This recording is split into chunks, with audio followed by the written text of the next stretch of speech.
Bom, a partir de agora, apresentamos o painel 7 desta manhã, com o tema Análises de contaminantes em alimentos e bebidas. E como moderadora, apresentadora e debatedora, eu convido à tela a senhora Carla Ivone Carraro, fundadora e consultora técnico-científica da Convalente Consultoria. Carla é graduada em Química Industrial e Lato Sensu em Química, Faculdades Oswaldo Cruz. Mestrado em Tecnologia de Alimentos pela Unicamp e doutoranda em Tecnologia de Alimentos com pesquisas na linha de saudabilidade em produtos cárneos, na Unicamp. Bem-vinda, Carla. Bom dia a todos. Bom, como primeiro debatedor com o tema Pronamas, monitoramento de contaminantes em alimentos, eu convido à tela a senhora Janete Alaburda, diretora técnica do Instituto Adolfo Lutz. Janete é graduada em Química com mestrado e doutorado em Físico-Química pela Universidade de São Paulo. Atualmente é pesquisadora científica 6 e diretor técnico 2 do Centro de Contaminantes do Instituto Adolfo Lutz, São Paulo. Atua predominantemente na área da saúde pública, com ênfase em monitoramento e pesquisa de contaminantes químicos em alimentos, amostras biológicas e ambientais. Muito bem-vinda, Janete. Está sem... Bom dia, agradeço o convite, agradeço toda a organização pelo convite. Muito obrigada.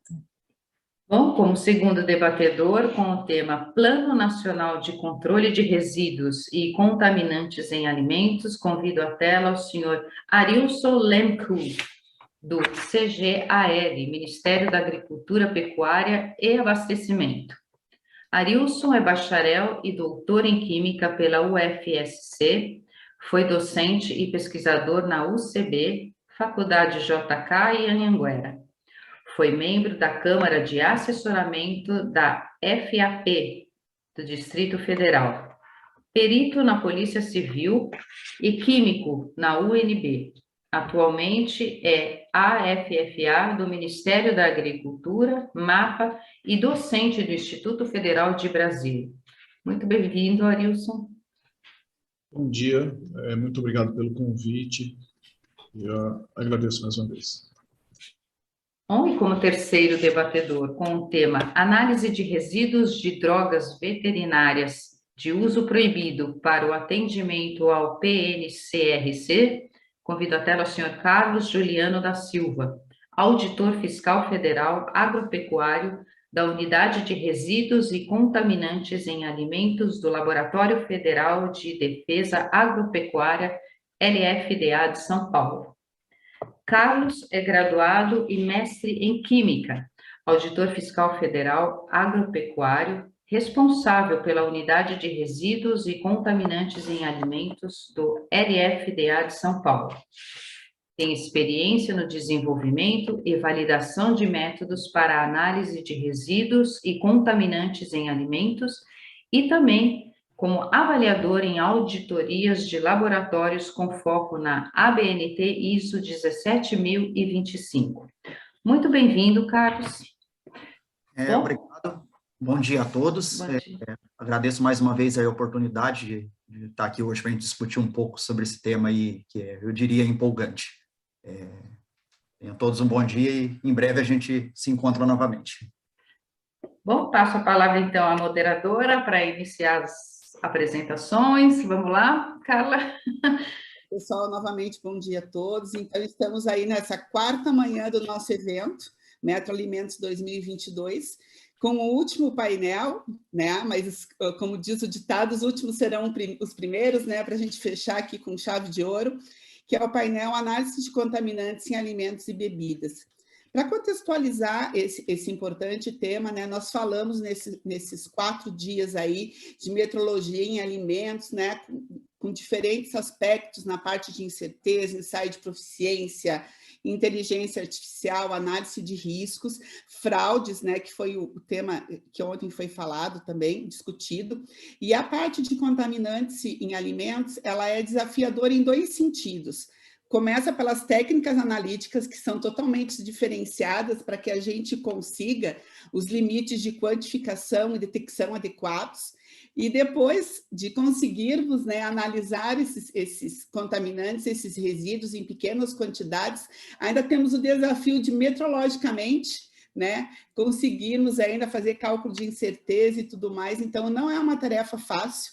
Então, os nossos 3 palestrantes dessa manhã vão trazer essas informações para nós, esse conhecimento que eles têm nessa linha de contaminantes e resíduos, que é extremamente importante. Às vezes, na área de alimentos, a gente se preocupa muito com a tabela nutricional, né? Quanto tem de proteína, quanto tem de umidade, de gordura, mas, assim, o quanto é importante fazermos o monitoramento desses contaminantes que podem ter prejuízos à saúde, né? Não num primeiro momento, mas depois de uma questão cumulativa. Então, eu passo a palavra à Janete, nossa primeira palestrante, que vai falar exatamente sobre monitoramento de contaminantes em alimentos. Janete, por favor, né? Eu passo a palavra a você, e no final da manhã teremos oportunidade de debatermos essas apresentações. Então, eu peço a todos, né, que vão colocando aqui no nosso ícone QA as perguntas, para que a gente tenha um debate bem rico para fecharmos esse nosso dia de palestras, tá? Boas palestras a todos, né? Bons trabalhos a todos. Por favor, Janete, a palavra é sua. Bom dia. Eu vou falar sobre, no painel 7, né, análise de contaminantes em alimentos e bebidas. Vou falar sobre PRONAMAs, que é o monitoramento de contaminantes em alimentos. Como já foi falado, eu sou Janete Alaburda, né, e hoje eu estou como diretora do Centro de Contaminantes do Instituto Adolfo Lutz, mas eu sempre desenvolvi meu trabalho como pesquisadora científica e trabalhando em laboratórios na parte técnica e experimental. Bom, o que são, né, os PRONAMAs? Os PRONAMAs é um conjunto de programas nacionais de monitoramento de alimentos. Então, são programas de interesse nacional e são coordenados pela Anvisa, especialmente pela Gerência Geral de Monitoramento de Produtos sujeitos à Vigilância Sanitária, que é o coordenador, né, a gerência coordenadora dentro da Anvisa, GGMON. E o objetivo é avaliar a segurança e qualidade dos alimentos, visando o planejamento de ações e vigilância sanitária. Bom, os PRONAMAs, né, até 2021, ele é composto de 6 programas, e um deles é o programa de aditivos e contaminantes em alimentos, que é o objeto hoje da nossa palestra. Aqui eu estou disponibilizando o site da Anvisa, onde vocês encontram todas as informações sobre os PRONAMAs, tá? Sobre esses programas de alimentos. Nas publicações gerais, tem todas as informações atuais desse programa, tá? Infogramas, informações de acompanhamento do programa, fluxograma do programa. E depois tem relatórios, né, dos ciclos de rodadas desses programas de anos anteriores. Só que eu informo para vocês que, infelizmente, dentro esses relatórios, não tem relatório sobre a parte de contaminantes, tá? Tem do iodo, da fortificação de farinhas, mas de contaminantes não tem. Mas é interessante entrar, né, acessar esse site para ter uma noção completa de tudo que envolve esses programas. Bom, a execução desses programas, dos PRONAMAs, ela envolve o compromisso de todos os envolvidos. Então, envolve as gerências da Anvisa, as vigilâncias sanitárias e os laboratórios oficiais de saúde públicos, conhecidos LACEIs. As vigilâncias, elas realizam a coleta das amostras. Então, cada ciclo é definido, né, quais os alimentos que vão ser analisados e o tipo de contaminante nesses alimentos. E cabe às vigilâncias de cada estado fazer a coleta dessas amostras e encaminhar para o laboratório. O papel delas é extremamente importante, porque se não for feita a coleta de forma adequada, seguindo os procedimentos necessários, as amostras podem chegar em condições precárias ou em condições que não podem ser analisadas. Então, esse papel das vigilâncias é extremamente importante. Aos laboratórios cabe a análise, né? O objeto da análise, esse contaminante específico nessas amostras de alimentos. E uma vez feita a análise, os resultados são disponibilizados no Sistema de Gerenciamento de Amostras, o ARPIA. E esse sistema, ele é nacional, todos os LACENs têm o mesmo sistema para emissão dos laudos de análise e divulgação dos resultados, e a Anvisa tem acesso a esses resultados através desse sistema de gerenciamento de amostras, de forma que ela pode trabalhar com esses resultados, fazer o tratamento de dados e elaborar, fazer os relatórios, elaborar os relatórios. E a GGMON, que eu falei, né, que é uma gerência da Anvisa, ela que é a responsável pela análise dos resultados experimentais e elaboração dos relatórios. Inclusive, quando tem alguma insatisfatoriedade, fazer os encaminhamentos necessários para verificar esse, né, o tipo de problema que está tendo e buscar uma solução. Tanto, né, os encaminhamentos internos, que são envolvendo as próprias vigilâncias estaduais, como encaminhamentos externos envolvendo outros órgãos, por exemplo, o Ministério da Agricultura, Pecuária e Abastecimento, MAPA, ou outros órgãos que estão envolvidos com a fabricação daquele alimento. Então, aqui, pelo aquele site, né, que eu coloquei, dá para ter, como que é, está publicado o fluxograma, que é essa explicação que eu dei agora, né, como que é o fluxograma dos programas desse monitoramento, né, dos PRONAMAs. Então, tem a demanda, que é feita pelas diferentes gerências da Anvisa, a estruturação do programa, definir qual o tipo de alimento, né? Qual laboratório que vai poder estar participando, porque para o laboratório poder estar fazendo análise, ele tem que ter metodologia validada para aquele determinado alimento, para aquela determinada matriz e para aquele analito, né? Ou seja, para aquele contaminante específico.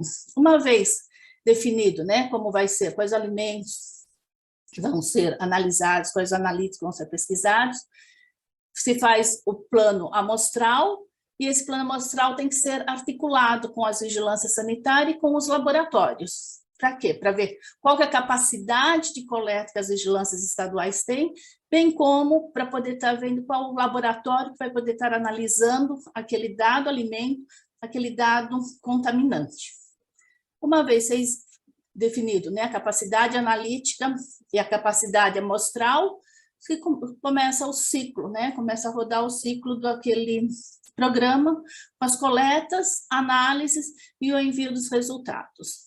Uma vez feito toda essa coleta, né, analisado, a GGMON vai fazer o tratamento dos resultados, tratamento de dados e liberar o relatório, disponibilizar o relatório para conhecimento de todas as partes integrantes, né, todos os setores envolvidos. Para escolher, para poder, né, os PRONAMAs, os programas terem uma representação nacional, porque esses programas são todos nacionais, tá? A coleta pode ser feita em todos os estados da nação. Eles têm a consulta, né, os atores envolvidos, definindo quais são os alimentos mais críticos, quais são os recomendados, usando os critérios de priorização, como aqueles que podem, né, o tipo de contaminante que vai poder causar risco à saúde, poder ter problemas adversos à saúde da população, alimentos de maior consumo, né, que daí vai ter uma exposição maior a esses contaminantes, notificações de nutrovigilância, denúncias que podem estar, né, levar que tem algum problema, um procedimento incorreto, que está tendo observando-se alguma questão adversa naquele produto. Daí tem que ter essa avaliação da capacidade analítica dos laboratórios também para poder coletar o quanto os laboratórios têm capacidade de analisar. E os PRONAMAs até 2021, eles corriam em ciclos anuais. E a partir de 2022, eles passam a ser bianuais, de forma que a gente consegue ter uma coleta maior, né, e um tempo maior para poder estar fazendo essas análises, então de uma forma que dá para ampliar um pouco esses programas de monitoramento.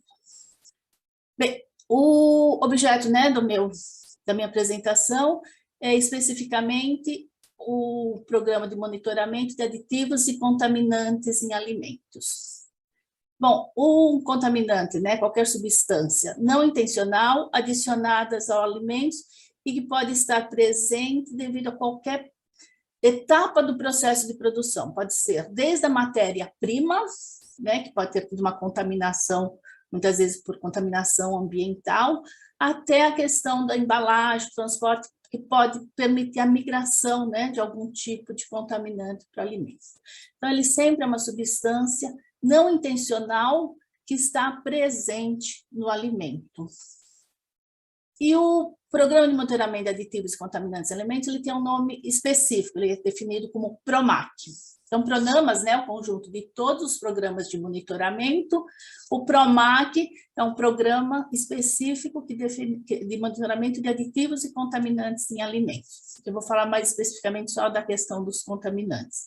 Então, ele monitora o teor de aditivos e de contaminantes inorgânicos e orgânicos em diferentes categorias de alimentos, visando verificar o cumprimento da legislação específica, verificando se esses alimentos estão de acordo, né, com as normas e a legislação específica do país.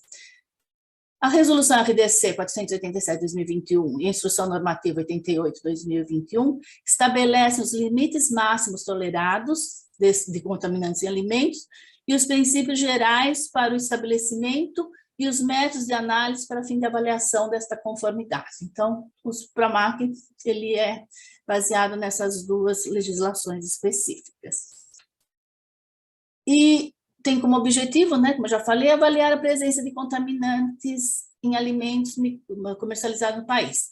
Em termos de contaminantes inorgânicos, são avaliados os metais tóxicos. E em termos de contaminantes orgânicos, são avaliadas no PROMAC as micotoxinas presentes nos alimentos. Esse programa tem, além de verificar se o alimento está de acordo com a legislação vigente, é também importante, os resultados são bastante importantes para verificar como que está a exposição da população a cada um desses contaminantes, de forma que a gente pode, né, dependendo do consumo desse alimento e da presença constante desses contaminantes no alimento, a gente pode ter uma exposição contínua, né, que pode gerar efeitos crônicos à diversa saúde da população. Então, eles também servem não só para verificar a adequação com a legislação, mas também para poder orientar a revisão desses limites, uma vez que ele ocorre continuamente, né, em alimentos muito consumidos. Então, é importante estar revendo, algumas vezes, os próprios limites máximos tolerados, né, esses limites permitidos. Então, no programa de monitoramento, quanto menor, né, quanto mais sensíveis os métodos utilizados, melhor, porque é importante saber valores, mesmo que valores muito pequenos, muito abaixo da lição, é importante a gente ter esse conhecimento para poder tomar, né, verificar se é necessário rever ou não os limites e tomar medidas, ações, né, preventivas para evitar riscos à diversa saúde da população. O PROMAC, eu não tenho assim a data exata, né, que ele começou, mas ele começou no ano de 2004, 2005, por aí, e ele, em 2009, como eu falei, né, é necessário que a gente tenha métodos bastante sensíveis para detectar mesmo concentrações de resíduos, ou seja, concentrações bastante baixas desses contaminantes no alimento. Então, teve um incentivo financeiro a partir dessa portaria que foi publicada em 2009, que ele liberou, né, dinheiro para alguns laboratórios, alguns LACENs, poderem melhorar a sua infraestrutura, visando, né, dar respostas para esses programas de monitoramento. Então, não foi só para o PROMAC, né, foi para os programas, para os PRONAMAS em geral. Então, teve essa liberação de recursos via portaria, visando a estruturação, né, foi fortalecer a estrutura dos laboratórios de saúde pública. Isso foi bastante importante para poder se comprar equipamentos, né, melhorar, né, os equipamentos, comprando equipamentos mais atuais, com melhores condições de análise, e principalmente com maior sensibilidade. Bom, os PRONAMAS, né, o PROMAC tem a parte, como eu falei, a parte dos inorgânicos são os metais, e os alimentos, eles, para fazer esse, né, os alimentos que vão ser colhidos e analisados neste programa, eles seguem alguns critérios. Uma das questões é a avaliação da exposição, né, aos contaminantes. Então, avaliar, né, aqueles alimentos que são consumidos com uma certa periodicidade, ou tem um grande consumo, e com avaliação desses limites, a gente pode participar, né, a Anvisa, quando usa esses valores para participação de discussões internacionais, tanto com integrantes do Mercosul, como também para atualização nas discussões do Códex Alimentários. Daí são também escolhidos, né, como eu falei, depende do consumo, então esses alimentos são escolhidos com base na dieta alimentar brasileira, utilizando, né, a POF, né, que é a Pesquisa de Orçamento Familiar, bem como são incluídos também alguns alimentos, do qual, através de pesquisas, de levantamentos, tanto de pesquisas nacionais como internacionais, verifica-se a possibilidade, né, de ter a presença do contaminante, ou seja, verifica-se a ocorrência do contaminante em dados grupos de alimentos.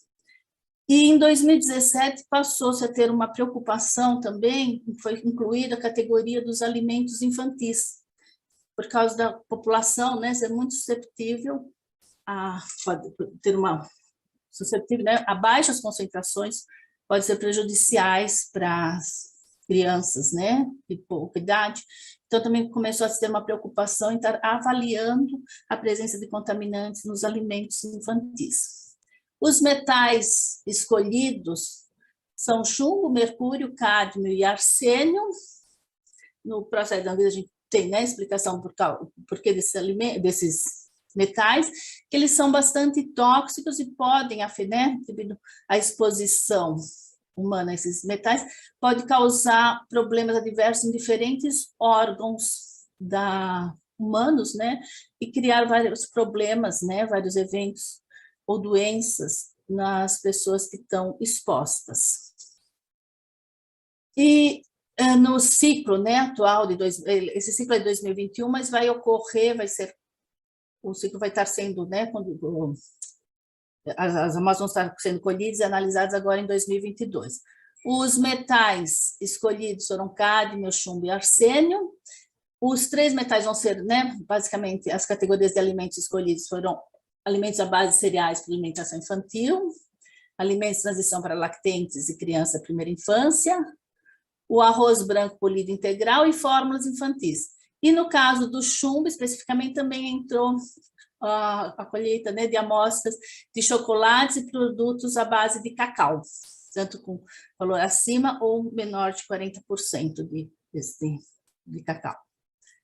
E da pesquisa feita, né, daquela questão que eu falei, da capacidade analítica, foi verificado 5 estados, aqui eu tirei do site da Anvisa, mas são 5 estados que têm possibilidade de coleta desses produtos, que é Mato Grosso do Sul, Rio Grande do Norte, Rio Grande do Sul, Santa Catarina e São Paulo, e somente 3 laboratórios que têm capacidade analítica, ou seja, têm métodos adequados para poder estar analisando essas amostras, os metais nessas amostras, que são Santa Catarina, São Paulo e NCQS do Rio de Janeiro. No caso das micotoxinas, né, os contaminantes orgânicos, o critério de escolha dos alimentos é similar aos critérios utilizados para metais, então é consumo elevado, conhecimento, né, através de pesquisas, de análise das ocorrências de micotoxinas em diferentes tipos de alimentos, e também tem a preocupação com as fórmulas infantis. Então, também foram incluídas as fórmulas infantis, uma vez, né, que as micotoxinas só podem vir através do gado leiteiro e transferidas para o leite bovino. Bom, micotoxinas, né, são metabólitos secundários de fungos e que podem ser efeitos nocivos aos seres humanos. As micotoxinas analisadas é o desoxinivalenol, a ocratoxina A, as aflatoxinas, que são, né, de todas as micotoxinas, são as mais críticas, as fumonizinas e a zearalenona. A contaminação, né, dos alimentos por micotoxinas, ela ocorre principalmente o alimento vai ser contaminado principalmente pela matéria-prima. Então, as aflatoxinas, ela pode ocorrer em diferentes tipos de cereais. Eu né? Pode também ocorrer no leite, que seria o metabólito da aflatoxina M1, mas ela ocorre muito em amendoim, uma característica, né? No amendoim a gente encontra muito problema com aflatoxinas. A questão das sunisinas é muito crítico, o milho. A ocratoxina é mais especificamente o trigo, trictocenos também, o trigo, né? É um dos cereais críticos, e a azarelanona também pode estar no milho, cevada, trigo, aveia. Daí, nesse ciclo de 2021, com base, né, na pesquisa dos laboratórios, do tipo de metodologia que tem disponível, foram selecionados ensaios de ocratoxina A, aflatoxinas e desoxinivalenol, a ocratoxina A em café, feijão e frutas secas, as aflatoxinas em amendoim, feijão e produtos de milho, e o desoxinivalenol principalmente em produtos derivados do trigo, né? Que nem biscoitos, crackers, massas, produtos de panificação, entre outros, a própria farinha de trigo. Da pesquisa, né, dos laboratórios e das vigilâncias que vão poder fazer essas coletas, os estados com possibilidade de coleta são Mato Grosso do Sul, Minas Gerais, São Paulo, Rio Grande do Norte, eu estou aqui sem conseguir ver. E são 3 os laboratórios que podem estar fazendo essas análises, Mato Grosso do Sul, Minas Gerais e São Paulo. Sempre quando se fala de São Paulo, é o próprio Instituto Adolfo Lutz que participa dessas análises. Aqui eu estou disponibilizando o site do webinar, ele está no YouTube, que é ele tem uma explanação sobre quando passou, né, a coordenação para a Gegemon, teve toda uma revisão desse programa que é apresentado nesse webinar. Então, quem tiver interesse, eu recomendo estar assistindo para verificar, né, para ver quais são as mudanças que foram feitas e como que foi o desenvolvimento, né, e atualização do programa a partir de 2021. O ciclo 2022-2023, além dos programas, né, que eu tinha colocado inicialmente, a partir de novembro, a partir do final do ano, vai estar incluindo o programa de micro-organismos resistentes e resíduos de antimicrobianos em alimentos. Esse programa ainda está em discussão, está em elaboração, então todos né, tanto as vigilâncias como os laboratórios que vão poder estar participando estão discutindo para verificar quais seriam as classes de antimicrobianos que vão ser escolhidas, bem como quais seriam os alimentos que vão ser analisados. Esse programa de antimicrobianos, ele já existia em 2003, né?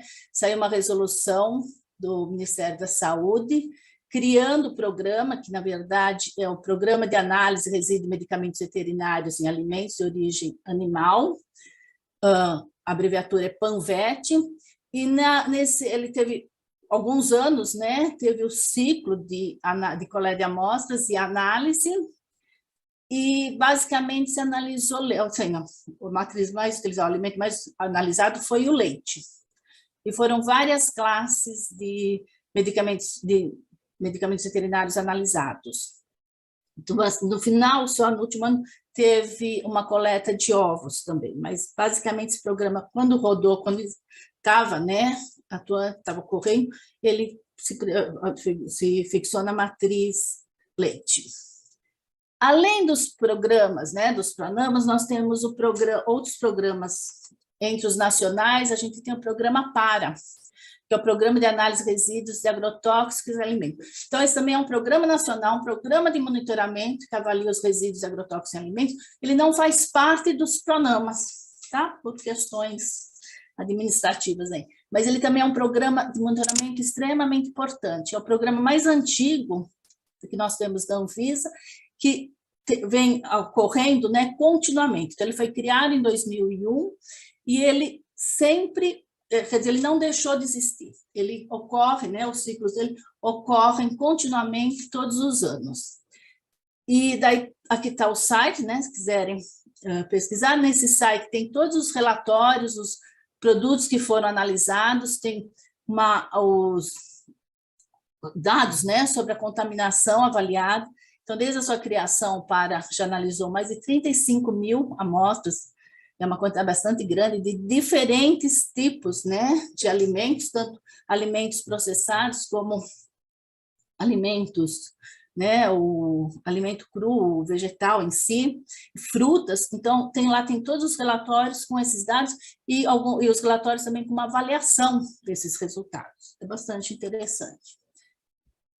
Além desses programas, né, nacionais, nós temos em São Paulo programas estaduais. E o PRONAMA, o PROMAC, a gente participa, né, ele é executado através de um programa estadual. Então, a gente tem um Programa Paulista de Análise Fiscal de Alimentos. Então, os alimentos, né, discutidos pela Anvisa dentro do PRONAMA, eles fazem parte do Programa Paulista. Então, o Programa Paulista, ele inclui o PRONAMA nele. Então, são coletadas as amostras, né, para fazer análise de metais, micotoxinas, e além desses 2 contaminantes, também são incluídos os HPAs, que são os hidrocarbonetos policíclicos aromáticos, que surgem, né, no alimento através da combustão parcial, né, de compostos orgânicos. Então, ele pode ser tanto originado, vindo da matéria-prima, os HPAs, como ele pode ser produzido durante o processo, durante as etapas de produção do alimento. E, além do Programa Paulista, nós temos o Programa de Análise de Resíduos de Agrotóxicos em Alimentos, que é um programa também estadual, que ele complementa o Programa PARA nacional. Então, assim, as amostras vão ser colhidas, né, para o Programa PARA, estão embutidas nesse Programa nacional, nesse Programa de Análise estadual, e ainda inclui outros alimentos que, né, que tem uma necessidade de pesquisa, ou porque são muito produzidos no estado de São Paulo, são outros alimentos que não estão incluídos no Programa PARA, tá? Naquele ciclo que está ocorrendo. Então, ele é complementar ao Programa PARA. Então, ele analisa as amostras que estão previstas no Programa PARA e ainda inclui outros alimentos que são considerados importantes de avaliação para o Estado. Então, no Estado de São Paulo, né, como que é executado o PRONAMA? Esses PRONAMAs, eles são embutidos, né, dentro dos programas e projetos do Centro de Vigilância Sanitária do Estado de São Paulo, dentro do Programa Paulista de Alimentos. Então, além, né, de embutir o PROMAC, as amostras estabelecidas pelo PROMAC, são também escolhidos, incluídos outros alimentos. E esse Programa Paulista de Alimentos, ele ocorre, né? É uma ação conjunta do Centro de Vigilância Sanitária do Estado de São Paulo e do Instituto Adolfo Lutz. Então, a participação do Instituto Adolfo Lutz nesses programas, né, nós temos o Instituto, ele foi criado em 1940, e em 2010 ele passou por uma reestruturação, que hoje nós temos, né, foram criados diferentes centros técnicos, onde nós temos o Centro de Contaminantes, e toda a parte do PROMAC ela é desenvolvida dentro dos laboratórios do Centro de Contaminantes. Então, o Centro de Contaminantes, ele tem o núcleo de contaminantes orgânicos e inorgânicos e tem o núcleo de águas e embalagens. Então, especificamente para o PRONAMAS, são o núcleo de contaminantes orgânicos e inorgânicos que realizam as análises dos contaminantes em alimentos. Então, a participação do Centro de Contaminantes junto, né, com o Centro de Vigilância Sanitária ocorre através do núcleo de contaminantes inorgânicos, que vai trabalhar com a parte do PROMAC de metais, fazer a análise de arsênio, cádmio, chumbo e mercúrio. E no núcleo de contaminantes orgânicos, tem o PROMAC, né, as micotoxinas, que vão, além das micotoxinas, né, junto com os programas estaduais, analisa HPAs, vai participar desse programa de medicamentos veterinários, medicamentos veterinários, e também participa da análise de resíduos de agrotóxicos. Então, só para ter uma noção. Janete e a Carla, a gente tem mais uns 3 minutinhos. Você acabando. Vai dar. Tá? Obrigada a você por me avisar, tá? Então, aqui é só uma noção né, uma ideia do laboratório, a gente para fazer a parte de metais é extremamente importante a descontaminação dos materiais utilizados. Daí nós temos sala limpa, né, que evita a contaminação, a entrada de qualquer tipo de contaminante que possa interferir nas análises. A sala limpa é usada para o preparo e análise das amostras. E a gente trabalha com espectrômetro, de absorção atômica, forno de grafite, espectrômetro de absorção atômica, analisador direto de mercúrio e ICP-MS. Nós estamos adquirindo um novo ICP que está sendo instalado agora recentemente.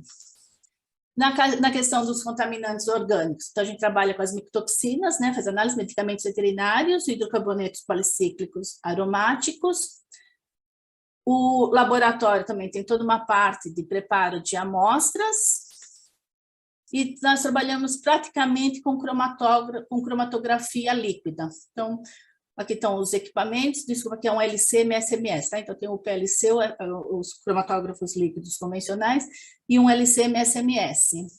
E na questão dos resíduos agrotóxicos, esses são os ingredientes ativos que são analisados. Nós temos também as salas de preparo, e temos LC-MS-MS, CG-MS-MS, para fazer identificação e quantificação, e também estamos com o LC-Orbitrap também, para fazer essa análise de resíduos agrotóxicos em alimentos. Estamos adquirindo, está em fase de instalação, mais um CG e um LC-MS-MS. Então, só enfatizando, né, que para a gente poder estar participando dos Pronamas, a questão mais importante é a gente ter uma método de validade, então, por isso que não é qualquer LACEN que pega, quando se define, né, quais são os alimentos que vão ser analisados, também tem que verificar qual LACEN, qual laboratório de saúde pública que vai estar analisando aquele alimento, porque tem que ter um método validado para aquele contaminante naquela determinada matriz que foi escolhida, aquela matriz de alimento. A equipe tem que ser treinada e capacitada, e temos que ter um controle de qualidade implantado. Então, temos que ter boas práticas de laboratório, temos que atender o sistema de ter implantado o sistema de gestão da qualidade e, preferencialmente, né, quer dizer, preferencialmente, quase obrigatoriamente, participar de ensaios de proficiência quando possível, né, porque nem sempre é possível para cada matriz escolhida, mas sempre que você participar de ensaios de proficiência, trabalhar com equipamentos, né, com calibração e qualificação realizada, sempre padrões dentro da validade, com rastreabilidade, ou seja, todos aqueles critérios, né, importantes para a gente ter resultados confiados, exatos, para poder estar liberando, né, laudo de análise confiável. Gente, muito obrigada, espero que deu o tempo. Era isso. Muito obrigada a você, viu, Janete, pela excelente apresentação. Nós temos 2 perguntas que daí nós voltamos no final lá para responder, tá joia? Ok. Combinado. Eu chamo agora, então, o nosso colega da Cegal do MAPA, o Arilson, para falar sobre Plano Nacional de Controle de Resíduos e Contaminantes em Alimentos. Arilson, a palavra é sua.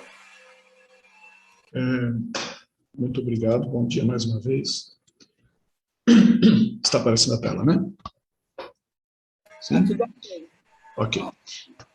Bom, então eu vou falar sobre o PNCRC, o Plano Nacional de Controle de Resíduos e Contaminantes em Alimentos. Já iniciando, eu apresento os principais atores que atuam no PNCRC. Então, nós temos 2 departamentos dentro do MAPA, o tipo A, o Departamento de Inspeção de Produtos de Origem Animal, que gerencia o PNCRC animal, e o seu correlato da área vegetal, o TIPOV, né, Departamento de Inspeção de Produtos de Origem Vegetal, que gerencia o programa do PNCRC vegetal. Então, são 2 programas gerenciados por 2 coordenações diferentes.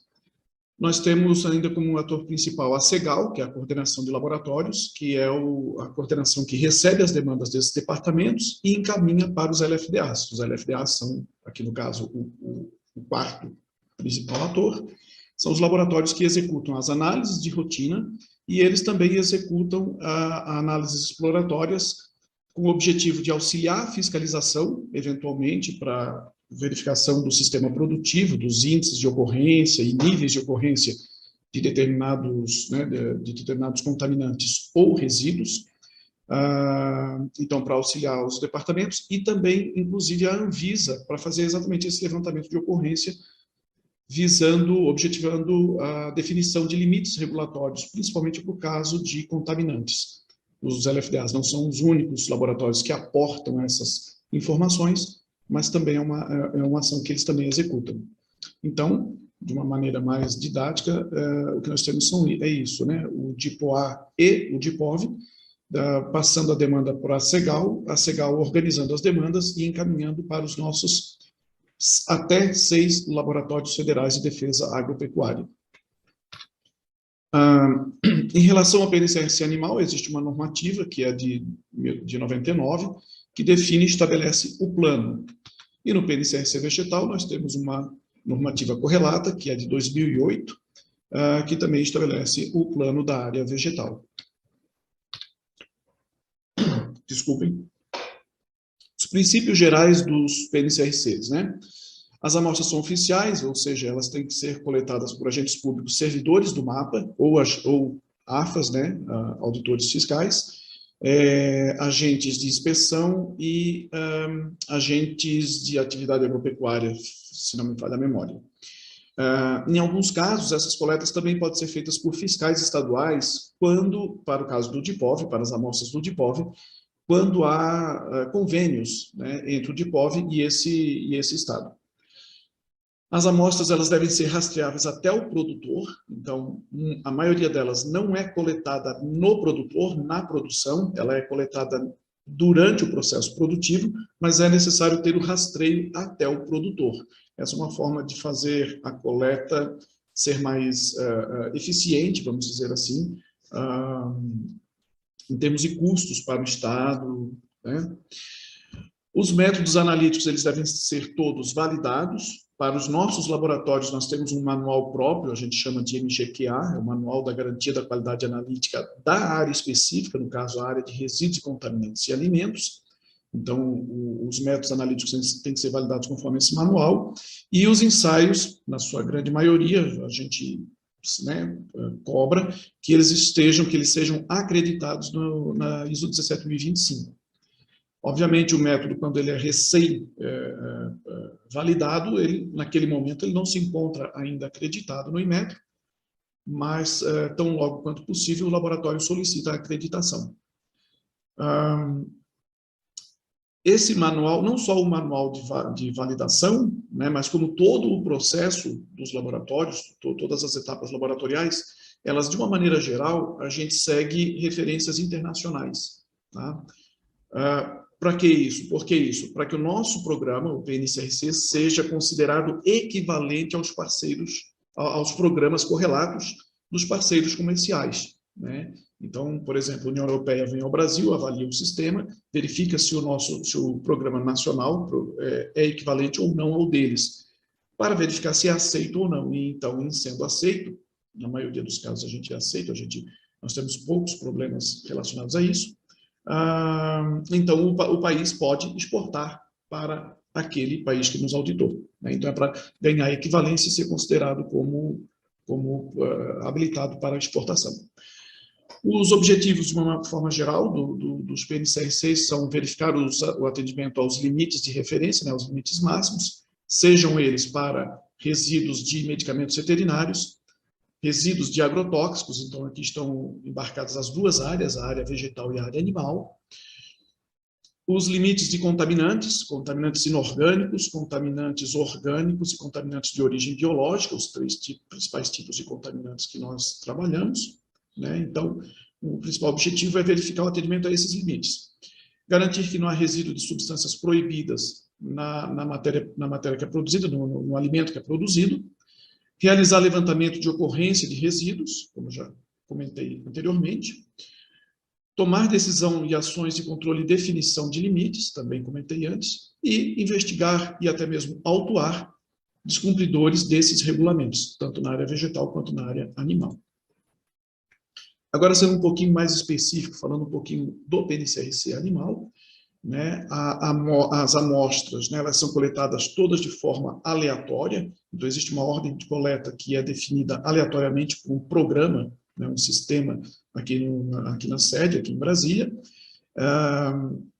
Esse programa realiza esse sorteio aleatório e as ordens de coleta são geradas e o fiscal vai naquele estabelecimento e realiza a coleta. Esse é o principal subprograma. o subprograma de monitoramento, onde a maioria das amostras do PNCRC animal são de monitoramento. Há também o subprograma de investigação. Então, quando uma amostra do subprograma de monitoramento acusa violação, né, quando ela é não conforme, abre-se um processo de investigação. E nesse processo de investigação, então, o processo é todo direcionado, vai-se até o produtor, né, que produziu aquela amostra, faz a investigação, isso é um processo demorado, então fica aquele produtor fica ali sendo verificado, investigado por um longo período, aí, muitas vezes mais de um ano, sob investigação do Ministério. Existe também o subprograma de suspeito, que é quando o fiscal identifica uma suspeita de algum, né, o nome diz tudo, uma suspeita de que algo não está ok, ele também pode fazer uma coleta de amostra totalmente direcionada.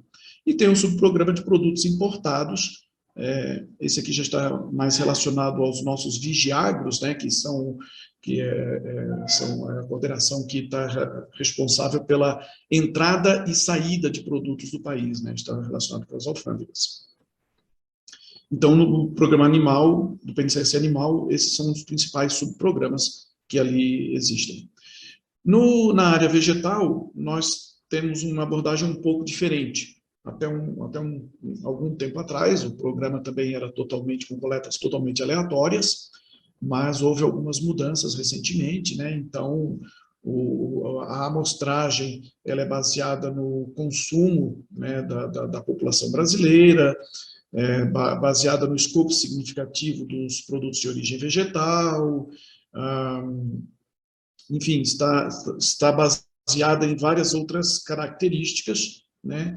E essas amostras do programa vegetal, quando elas são coletadas, elas já têm um caráter fiscal. Então, a amostra do PNCRC vegetal, hoje, se ela for uma amostra não conforme, a partir daí já existe uma autuação, já existe uma punição para o produtor ou para o embalador, para algum dos entes que estão envolvidos naquela cadeia produtiva. Então, já se inicia não apenas uma investigação, mas já se inicia uma investigação com autuação sobre os entes envolvidos naquela cadeia produtiva relacionada àquele lote, àquele produto.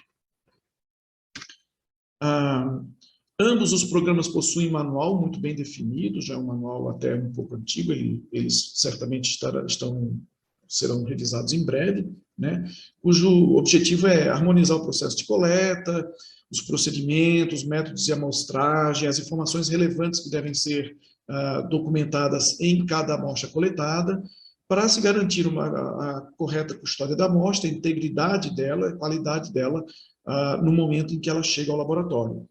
Né? Então, cada uma das espécies, seja animal, seja vegetal, cada um desse conjunto de espécies, tem lá tudo muito bem definido deve ser feito todo o processo de coleta.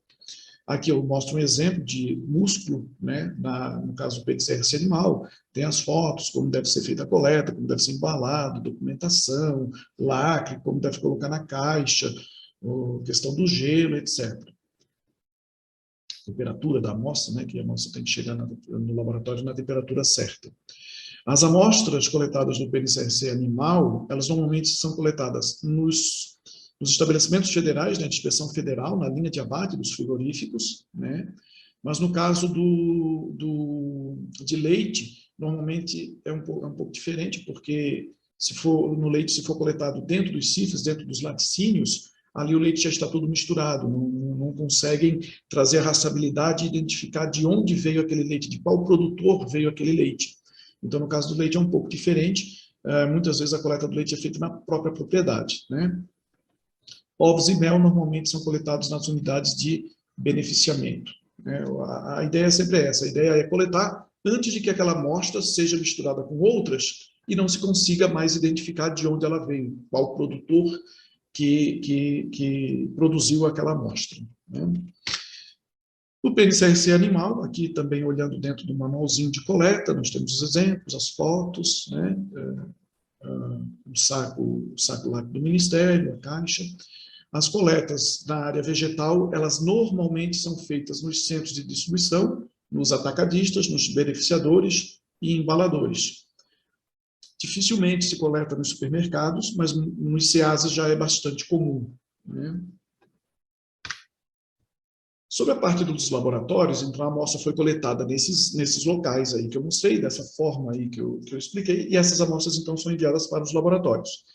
Nós temos no país 6 laboratórios de defesa agropecuária, um em Belém, outro em Recife, outro em Goiânia, outro em Campinas, São Paulo e outro em Porto Alegre, ou seja, um em cada unidade, um em cada região do país, e mais um em Minas Gerais, que ele é um importante laboratório. Ele originalmente foi mantido, seria a referência nacional, mas ele não é tratado como um laboratório de referência nacional, ele é tratado como um laboratório equivalente aos demais. Então, a gente trata os 6 de forma igual. O que há de diferente no LFDA Minas Gerais é que ele é muito, muito grande, ele tem um escopo muito amplo.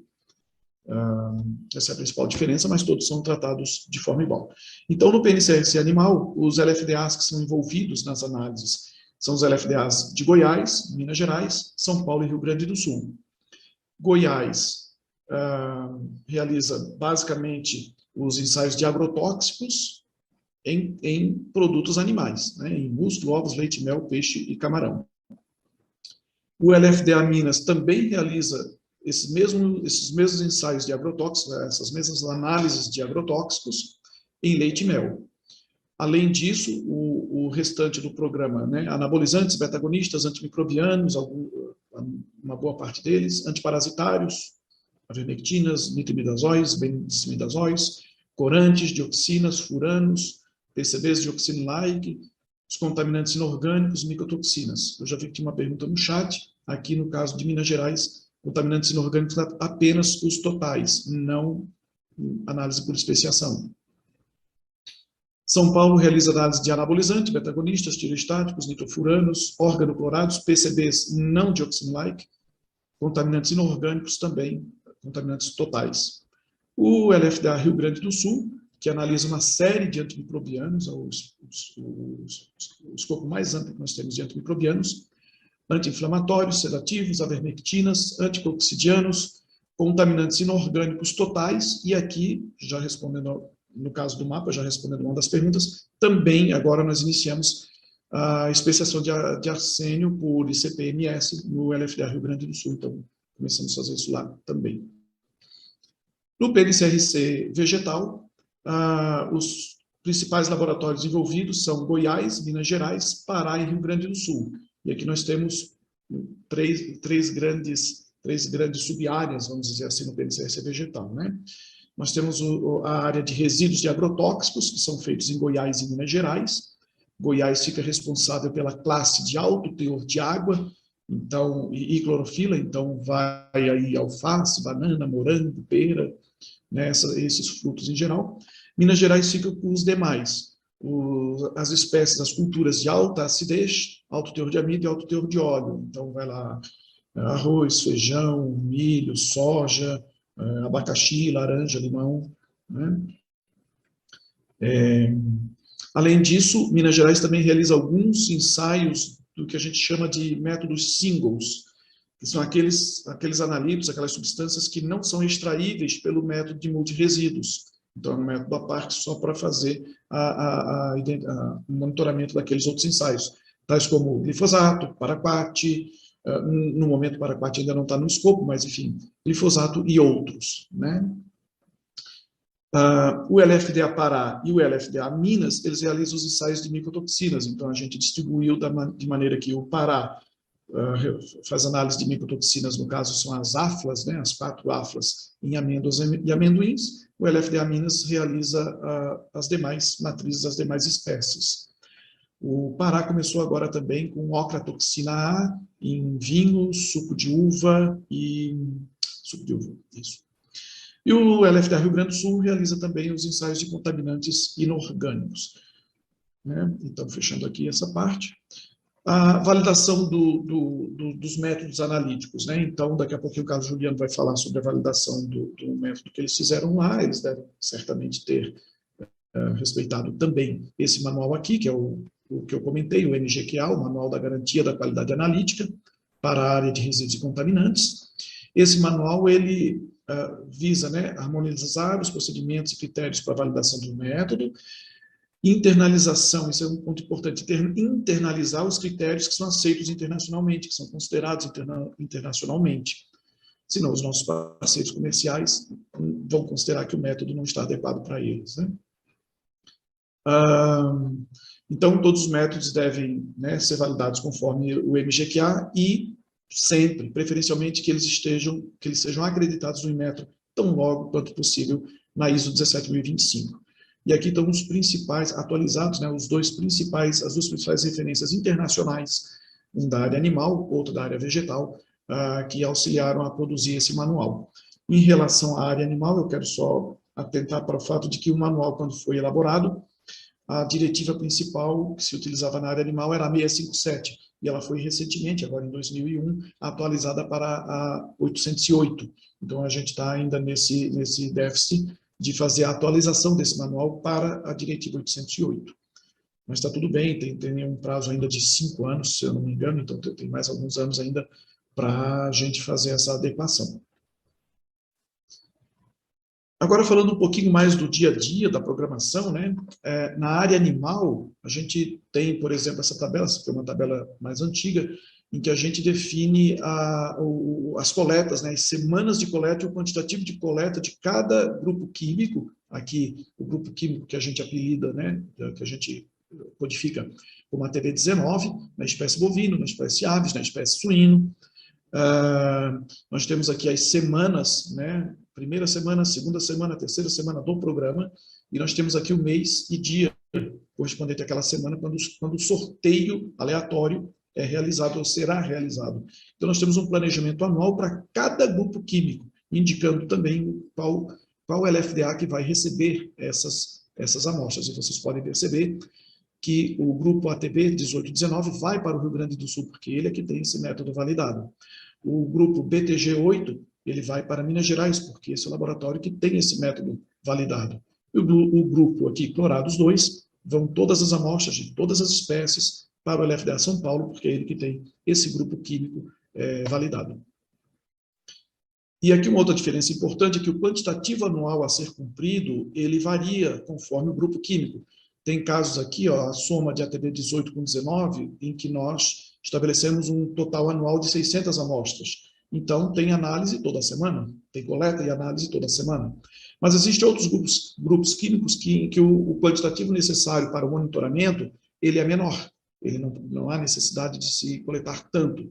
Então, por exemplo, o grupo BTG8, nós temos 150 amostras para a espécie bovina e 150 amostras para a espécie suína. Então, nesse caso, as coletas elas são feitas de forma pontual, em grupos, né, distribuídas aleatoriamente, como eu já comentei, ao longo do Brasil inteiro. Então, aqui, por exemplo, nessa semana 4, no Brasil inteiro, 25 amostras serão coletadas e enviadas para o laboratório, para o LFDA Minas. O LFDA Minas receberá essas 25 amostras, ou receberá, enfim, né?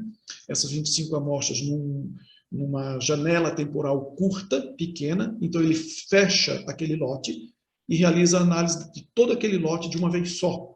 E com isso a gente consegue uma grande eficiência no laboratório. A gente não tem as amostras pulverizadas, né, ao longo de vários dias, então o laboratório consegue fechar um lote único, uma grande quantidade de amostras, e com isso a gente ganha muita eficiência. Aqui embaixo, no grupo Clorados 2, também existe a mesma questão envolvida, né? Uma coleta, um conjunto de coletas lá no mês de março, outro conjunto no mês de abril, lá no mês de junho outro conjunto, depois no mês de julho, e por aí vai. A programação anual no PNCRC vegetal é um pouco diferente. Como as coletas, como não há sistema, ela tem que ser um planejamento feito de forma manual. E também existe uma outra questão, é que no DIPOV, os fiscais, eles não estão dentro dos estabelecimentos de inspeção, né? Diferente do DIPOA, no DIPOA os fiscais estão dentro do estabelecimento de inspeção. No DIPOV não, no DIPOV é necessário fazer deslocamento, às vezes para outras cidades, enfim, e tudo isso tem todo um planejamento bem mais complicado. De qualquer forma, existe, né, da mesma forma, existe o planejamento, aqui nós temos a cultura, né, o estado onde será onde será feita a coleta da amostra, então aqui no canto esquerdo é o estado de coleta, o tipo de análise que vai ser realizado, aqui uma codificação interna para a gente ter o rastreio da amostra com a coleta, e o laboratório para qual essa amostra irá ser encaminhada, e o mês em que essa coleta deve ocorrer, né? Então, também é um planejamento que é feito anualmente, todos os dois planejamentos são feitos no início do ano, para ser executados ao longo daquele ano. Na verdade, o planejamento ocorre, ele se inicia no ano anterior, ele é publicado para os fiscais, né, para os setores que irão realizar as coletas no início do ano, mas o seu planejamento já começa em outubro, novembro do mês anterior. Aqui eu apresento a evolução do PNCRC animal em termos de número de substâncias diferentes que são monitoradas. Então, lá em 2004, nós tínhamos, por exemplo, em torno aqui de quase 40 analitos diferentes, substâncias diferentes sendo monitoradas, e hoje nós monitoramos 476 476 substâncias diferentes, dentre medicamentos veterinários, autorizados ou não, resíduos de agrotóxicos, contaminantes inorgânicos, dioxinas, furanos e PCBs e micotoxinas, né? Então, totaliza 476 substâncias diferentes nas mais diversas espécies, estão aqui elas indicadas, e, no caso de aves, bovinos, suíno e equino, também nas mais diversas matrizes, pode ser fígado, gordura, músculo, rim ou urina. Né? Isso, para cada analito, para cada substância, a matriz indicada para se fazer o monitoramento varia, então a coleta também vai variar conforme essa questão. Ainda sobre o PNCRC animal, eu mostro aqui a evolução do número de amostras coletadas e analisadas, comparando com a quantidade total de testes realizados. Então, em azul, aqui do lado esquerdo, a gente percebe que até 2010 houve um aumento no número de amostras e que de 2010 para cá, até 2020, tem tido uma redução no número de amostras. Então, a gente reduziu o número de amostras de 2010 para cá. Vamos pegar os 10, 12 últimos anos, né? Para fazer essa análise. Porém, o número de testes realizados nesse mesmo período só tem crescido, só tem aumentado, né? Basicamente, o que nós temos aqui? Com o passar do tempo, aqui principalmente 2016, 2018, nós realizamos métodos em que se coleta uma amostra, mas a quantidade de analitos monitorados naquela amostra é muito maior do que anteriormente.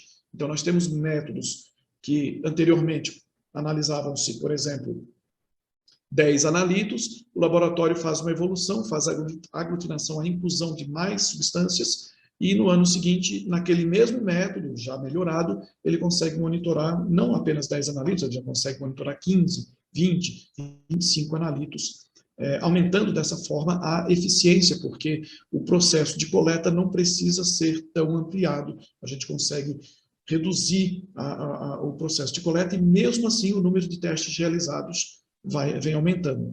Então nós estamos aí na casa dos 300 mil testes diferentes, né, realizados na área animal. Arildo, pois 5 não? minutos, por favor, tá? Mais 5 minutos do teu tempo. Ok. No PNCRC vegetal, nós coletamos essas espécies aqui, né, para resíduos de agrotóxicos, são essas culturas, desculpa falar, temos essas culturas. Aqui as culturas para micotoxinas e as culturas para contaminantes inorgânicos. No PNCRC vegetal, nós monitoramos em torno de 200 moléculas no multiresíduos e agrotóxicos, todas elas sendo monitoradas por cromatógrafo líquido acoplado ao espectrômetro de massa bidimensional, ou CG, também massa-massa. Em algumas das culturas se exige um método, é necessário também os métodos singles que eu comentei antes, que basicamente nós temos hoje glifosato, AMPA, glufosinato e etefon. O laboratório está em ampliação, né, acabou de ampliar para clormequat e nicotina, e está em processo de ampliação também para incluir paraquat e diquat. Então, esse método de single do LFDA Minas Gerais vai incluir todos esses analitos adicionais que eu comentei agora. Aqui nós temos no PNCRC vegetal o número de amostras programadas versus o número de amostras analisadas.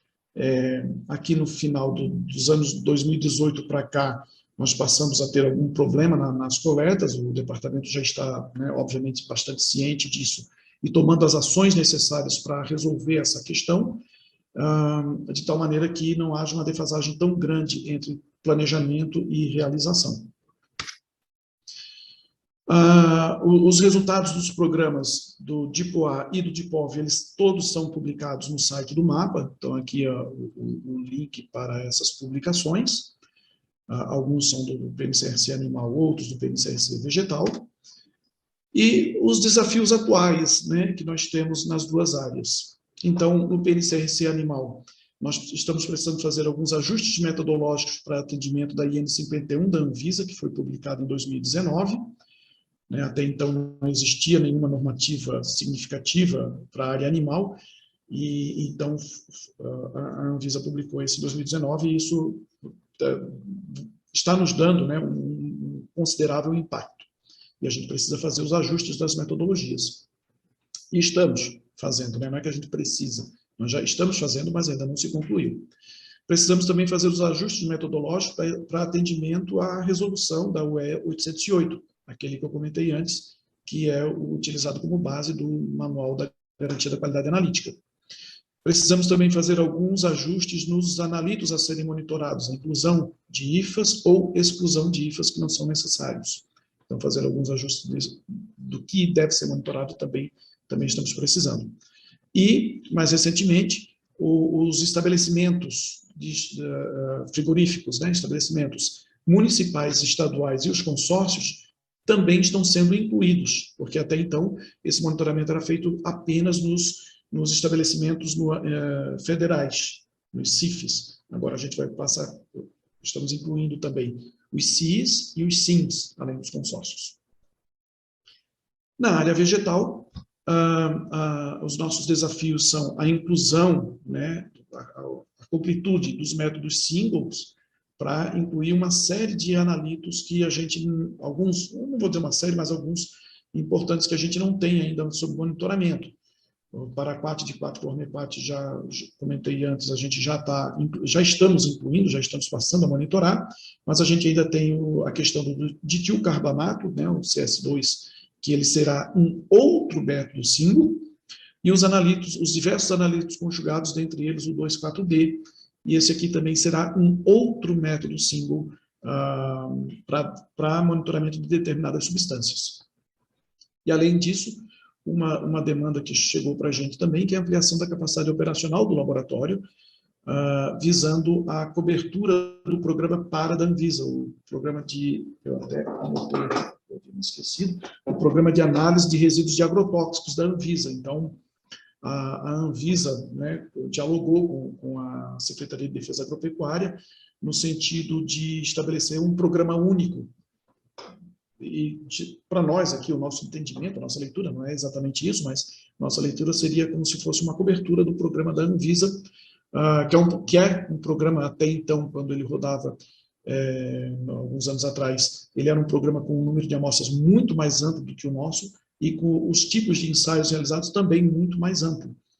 Então, o nosso objetivo é ampliar nossa capacidade e o nosso escopo para ter essa equivalência em termos de capacidade com esse programa da Anvisa. Aqui eu estou citando todas as referências que eu indiquei ao longo estou indicando todas as referências que eu citei ao longo das apresentações, né? Todos são consultáveis pela internet, e é o que eu tinha para apresentar a vocês. Agradeço. Permanecerei aqui para perguntas depois ao final da próxima apresentação. Muito obrigado. Obrigado a você, Arilson, pela excelente apresentação, e continue conosco aí, então, para o nosso debate final. Eu convido agora, então, o Carlos Juliano, que também é auditor fiscal federal agropecuário do LFA aqui de São Paulo, que ele vai falar sobre análise de resíduos de drogas veterinárias de uso proibido para atendimento ao PNCRC. Carlos Juliano, é contigo agora. Vou projetar a apresentação aqui. Eu te dou o ok aqui, se tá tudo jóia. Jóia. Na tela, pode seguir, Juliana. Um bom dia a todos aí. Novamente agradecer a oportunidade, o convite, em especial ao Celso aí por todo o suporte que tem dado para a gente aí. Hoje a gente pretende falar um pouco aqui sobre a análise de resíduos de drogas veterinárias de uso proibido para atendimento ao PN-CRC. A minha apresentação está dividida basicamente numa breve introdução, depois eu vou falar um pouco da validação de métodos, depois um pouco das análises de monitoramento mesmo, né, para essas substâncias, e apresentar alguns resultados do PN-CRC 2021. Como todos sabem, né, o Brasil é um dos maiores produtores de alimento do mundo, né, cujo setor agropecuário tem grande importância para a economia do país. A título de exemplo, no ano de 2021, o valor bruto, né, da produção agropecuária, ele ultrapassou a casa de R$1 trilhão, né, sendo que o PIB agregado do agronegócio ultrapassou no ano passado, em 2021, a casa dos 27% do PIB total brasileiro, né? Então, por aí a gente vê a vocação do Brasil na parte do agronegócio. Aí, pensando da parte da pecuária, né, na produção de alimentos de origem animal, o Brasil tem um grande destaque. E toda vez que a gente pensa dentro desse contexto, né, a gente tem que focar sempre, né, cuidar para que esse alimento produzido ele tenha garantia para a saúde pública, pensando principalmente no consumidor interno do Brasil, e também a preocupação com a questão do comércio internacional, já que o Brasil é um grande exportador de alimentos e commodities. Dentro desse contexto, né, surge a questão da segurança química do alimento, né, o quanto de resíduo, quanto de contaminante pode vir a ter, né, nesses alimentos. No âmbito do mapa, então, a gente tem o PN-CRC, o Plano Nacional de Controle de Resíduos e Contaminantes, já bem detalhado aí pelo Arilson. Pensando de forma simples, né, a gente poderia dividir, então, o PN-CRC nas análises de contaminantes, sejam eles orgânicos ou inorgânicos, os metais tóxicos, e os resíduos de drogas veterinárias, né, ou de medicamentos veterinários, nesse caso. E dentro dessa classe dos medicamentos veterinários, dos resíduos de medicamentos veterinários, a gente pode dividir, basicamente, né, de forma didática, em dois subgrupos. Um grupo para substâncias, né, os insumos farmacêuticos ativos de uso autorizado, para os quais se tem um limite máximo de resíduo permitido, estabelecido desde 2019 na IN 51 da Anvisa. E temos uma outra classe, né, das IFAs, né, dos insumos farmacêuticos ativos, que são de uso proibido ou não autorizado. E para este caso, ou seja, se é proibido o uso, não tem autorização, não tem registro, o limite é zero, né? Então, ou seja, não tem um limite máximo permitido. E dentro desse conceito, né, aí principalmente a gente vai ver um pouco mais à frente para a validação de métodos, a gente trabalha bastante com o conceito do LMDR, que é o limite mínimo de desempenho requerido. Ou seja, ele não é um limite permitido para aquela substância naquela matriz. Ele é um limite de desempenho mínimo que o meu método tem que ter para que o meu método seja considerado adequado para aquele tipo de análise. No âmbito do PN-CRC animal, né, pensando na parte de medicamentos veterinários, as principais matrizes analisadas são músculo, rim, gordura, leite, mel, ovos, envoltório e urina. Quando a gente vai para o Arilson até já comentou sobre isso, né, a gente usa como referências documentos orientativos, normativas internacionais, principalmente da União Europeia, e se a gente pegar a diretiva 23 de 96 da Comunidade Europeia, ela classifica dentro do grupo A as substâncias, né, de uso proibido ou não autorizado. E dentro desse grupo eu tenho 6 subgrupos, que é o grupo do A1 ao A6, que tem os estilbenos e seus derivados, os compostos tireostáticos, os esteroides, as lactonas do ácido resorcílico, incluindo o zeranol, etaleranol, né, o resíduo marcador do zeranol, os beta-agonistas e as substâncias inscritas no quadro 2 do Regulamento da União Europeia 37 de 2010. Os 3 grupos, né, de substâncias desse subgrupo A6 é o cloranfenicol, o verde-malaquita e os metabólitos de nitrofuranos. No que tange à definição dos LMDRs, então, né, os valores, os limites mínimos de desempenho para a validação dos métodos, a gente usa uma guia dos laboratórios de referência da União Europeia, atualizada agora em 2020, que estabelece os valores desses LMDRs para cada uma das substâncias desses grupos aqui. E no regulamento, especificamente no regulamento 1871 de 2019, também da União Europeia, ele estabelece os valores de referência para tomada de ação das substâncias presentes nesse quadro 2 do regulamento 37 de 2010. Recentemente, né, essa diretiva 23 de 96, ela foi revogada pela 625 de 2017, mas esse quadro, né, esses grupos de substâncias ainda permanecem válidos, né, para que a gente tenha atendimento dentro do PNCRC nacional, né, no âmbito do Brasil, para ter equivalência com os programas dos países parceiros. Partindo para a legislação brasileira, a gente tem aí pelo menos 3 instruções normativas, né, a Instrução 9 de 2003, a Instrução Normativa 17 de 2004 e a Instrução Normativa 55 de 2011, que proíbe, né, a fabricação, elas abordam a questão da proibição, fabricação, manipulação e uso destas substâncias, né? No caso da Instrução Normativa 9, ela trata especificamente de cloranfenicol, nitrofuranos. Já a Instrução Normativa 17 foca na parte dos compostos de efeitos tireostáticos, andronogênicos, estrogênicos e gestanogênicos, e também dos betagonistas. E a Instrução Normativa 55 de 2011, ela proíbe, então, a importação, produção, comercialização e uso de substâncias naturais ou artificiais com atividades hormonais, né, para fins de aquecimento e ganho de peso em bovinos de abate. Pensando em todo esse contexto, né, a importância desse monitoramento, tanto para a garantia da saúde do consumidor interno e também para a garantia de manutenção e abertura de mercados para exportação de alimentos, faz-se necessário para o monitoramento dessas substâncias.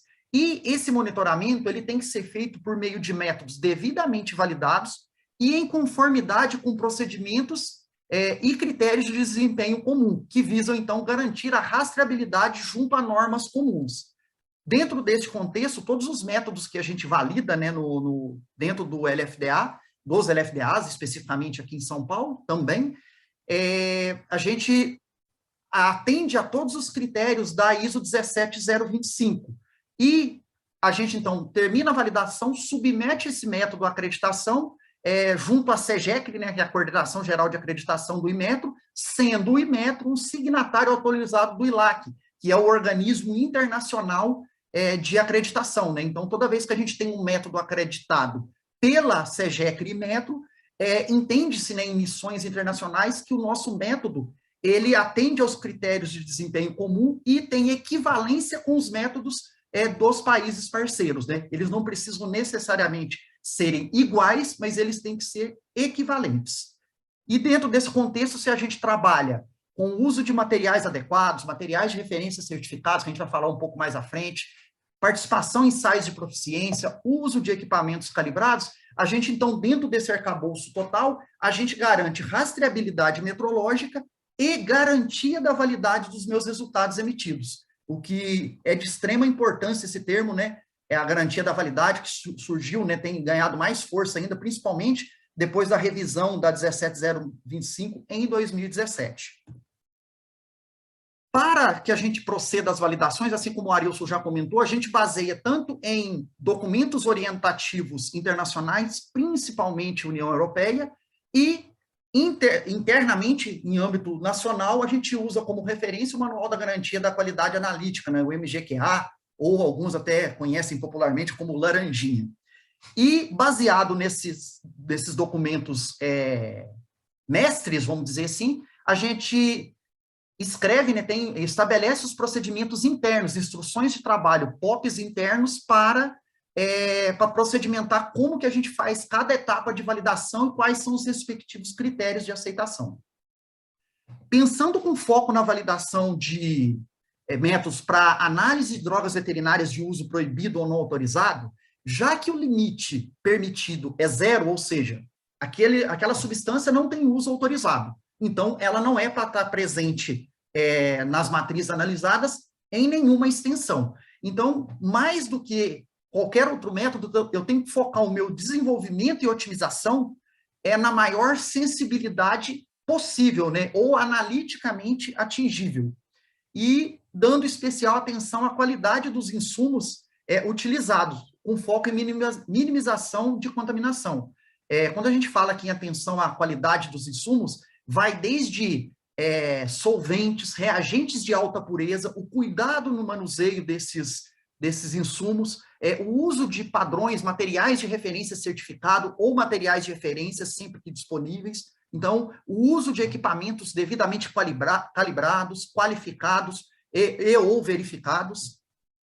Então, isso é de extrema importância para que a gente tenha um método que produza resultados confiáveis, né? Ainda mais em níveis muito baixos, porque, a título de exemplo, a grande maioria dos nossos LMDRs definidos, né, ou os limites de referência para validação, eles são da ordem de ppb. O maior LMDR que a gente tem é do grupo das substâncias de reação tireostáticas, que é 10 ppb. Todas as demais substâncias que a gente trabalha, os valores de referência para validação estão de 2 ppb para baixo. Pensando do ponto de vista de métodos quantitativos e confirmatórios, que os métodos que a gente trabalha aqui na Unidade de Resíduos e Contaminantes em São Paulo, as principais etapas de validação, né, e as figuras de mérito estimadas durante a validação são a seletividade, o efeito de matriz, a faixa linear, né, do método, precisão em nível tanto de repetibilidade quanto de reprodutibilidade intralaboratorial, a exatidão, limite de quantificação, a robustez do método frente a pequenas variações em variáveis, né, consideradas críticas durante o processo, estudo de estabilidade tanto dos analitos em matriz quanto dos analitos em solução, o cálculo de uma incerteza bem definido, né, e confiável, e o limite de decisão para confirmação. Por que eu destaquei aqui esta figura de mérito específica? Porque para todo mundo aqui que tem alguma experiência com validação de métodos, está vendo que essas figuras de mérito, todas que eu citei, elas são avaliadas de alguma forma para métodos quantitativos, independente se é para análise de resíduos de drogas veterinárias de uso permitido, que eu tenho um LMR, ou para qualquer outro tipo de análise. Então, assim, são figuras de mérito comuns em diversas validações de diversas áreas, né? E o que diferencia, então, o principal foco quando eu estou validando o método para análise de resíduos de drogas veterinárias de uso proibido? Uma figura de mérito extremamente importante é o limite de decisão, CC-alfa, que pode ser definido como limite a partir do qual se pode concluir com uma probabilidade de erro alfa que a amostra é não conforme. Ou seja, se a gente pega o valor de 1 menos alfa, ele representa a probabilidade de uma amostra com resultado não conforme realmente ter excedido o valor permitido. Neste caso do resíduo de drogas veterinárias de uso proibido, o valor permitido é 0. Então, representa essa probabilidade do meu resultado para aquele analito naquela matriz ser diferente de 0. Para essas substâncias de uso proibido ou não autorizado, a gente trabalha com essa porcentagem de 90, o menos alfa, ou essa probabilidade de 99%. Para facilitar o entendimento, né, do CC-alfa, que muitas vezes é uma figura de mérito que ela é um pouco abstrata, a gente pode pensar do ponto de vista gráfico aqui. Imagine uma situação que a gente pegue 100 amostras, por exemplo, conhecidamente brancas ou livres daquela substância a ser estimado o CC-alfa. Se eu analiso essas 100 amostras, e considerando que os resultados vão apresentar uma dispersão que segue uma distribuição normal, eu vou ter uma curva de distribuição de resultados que se aproxima aí de uma gaussiana, aqui é a linha pontilhada.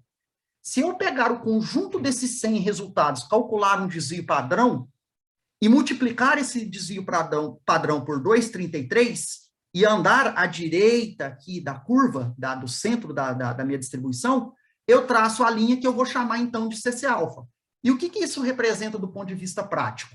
Que 99% das minhas amostras analisadas, que eu sei que são amostras livres das substâncias, se o meu CC-alfa for bem estimado, terão resultados menores do que o meu CC-alfa. Ou seja, eu estou dando uma probabilidade de falso positivo ou de erro do tipo alfa de apenas 1%. O que representa isso na prática? Quando eu analiso uma amostra no laboratório e o valor dela, eu estimo uma quantificação acima do CC-alfa, é muito provável que realmente aquela amostra tenha a presença da substância de uso não autorizado.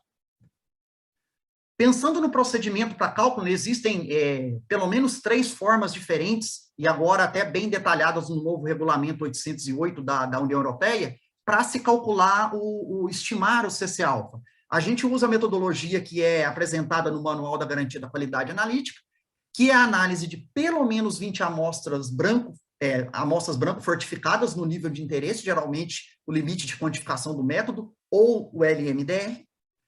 Estima-se o desvio padrão desses resultados, e o CC-alfa é dado como 2,33 desvio padrão dos ensaios de repro. E, como critério de aceitação, esse CC-alfa ele tem que ser menor do que o meu limite mínimo de desempenho requerido, ou seja, eu tenho que ser capaz de quantificar, identificar aquela substância em um nível menor do que o meu LMDR.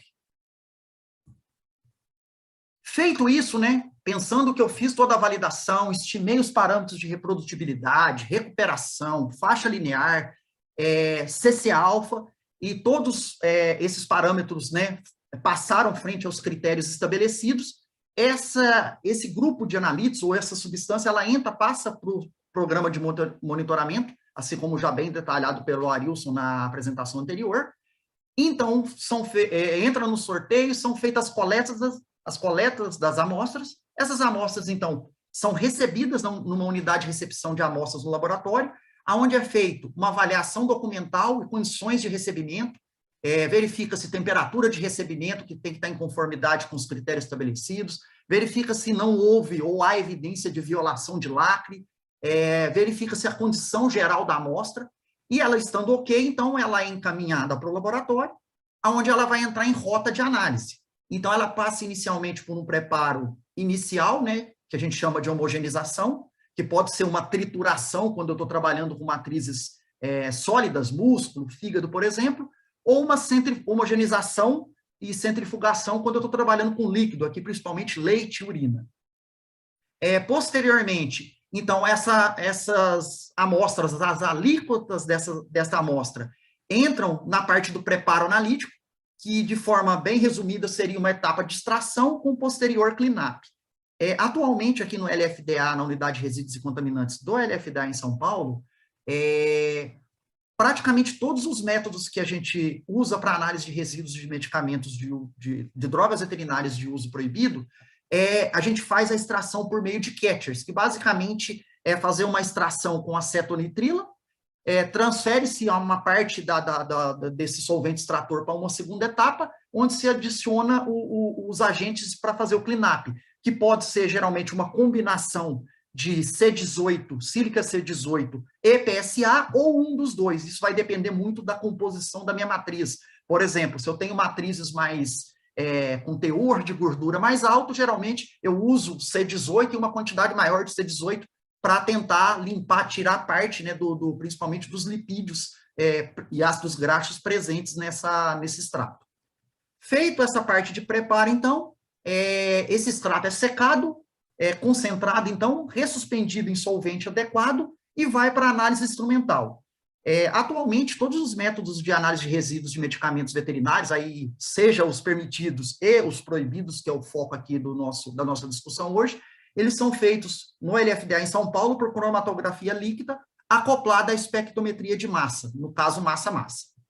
Então, basicamente, o extrato, então, é injetado, ele passa por uma separação cromatográfica, contudo, nessa separação, como a gente trabalha com matrizes de alta complexidade, muitas vezes, no mesmo tempo de retenção, eu tenho mais de uma substância saindo ao mesmo tempo. Então, isso no sistema acoplado, esse extrato, após a separação cromatográfica, ele vai para o espectrômetro de massas, passa pela fonte de ionização, é ionizado, e aí dentro do sistema, se a gente pensar no sistema de triplo quadrupolo, né, no primeiro quadrupolo eu seleciono o meu íon precursor com uma massa M1 e fragmento esse precursor em pelo menos 2 transições aqui. E eu uso uma delas para quantificação e outra para confirmação, que a gente vai ver um pouco mais à frente essa questão da confirmação aqui. Feito isso, né, eu tenho o método rodando, e como que eu tenho a garantia, né, da qualidade? Quais são os controles de qualidade que a gente usa nas análises de rotina no laboratório? Para todas as bateladas de análise, a gente avalia a curva de calibração por meio do coeficiente de correlação ou determinação, faz uso de amostras branco fortificadas, que são os controles de qualidade, onde é avaliada a recuperação, faz análise de amostras brancas, uso de cartas controle, aí aqui pensando principalmente em monitoramento de processo, uso de padrão interno sempre que possível e disponível, e os 3 próximos itens aqui de extrema importância, né, para rastreabilidade e garantia da validade do resultado, que é sempre que disponível o uso de materiais de referência certificados ou materiais de referência, uso de equipamentos calibrados ou qualificados, aí dependendo da classe do equipamento, ele pode ser calibrado e qualificado, ou só calibrado, né? Participação em ensaios de proficiência de extrema importância para que a gente consiga ter confiança nos nossos resultados, né? Porque muitas vezes a gente valida um método, ele passa em todos os critérios, mas o que nos dá uma segurança, né, que bate o martelo para a gente que aquele método tem um desempenho adequado ao uso, é a participação no ensaio de proficiência, né, que, via de regra, é uma comparação interlaboratorial. E também a gente sempre faz análise, né, reanálise em triplicata para confirmação de quantificação. Então, sempre que eu tenho uma quantificação confirmada na análise inicial, eu faço uma reanálise em triplicata para confirmação desse resultado. E o que seria essa confirmação? Toda vez que eu faço uma análise, tenho um resultado para uma amostra, faço a estimativa e o resultado para aquela substância é maior do que ou igual ao meu CC-alfa, eu tenho o que eu considero uma quantificação para aquela droga de uso proibido.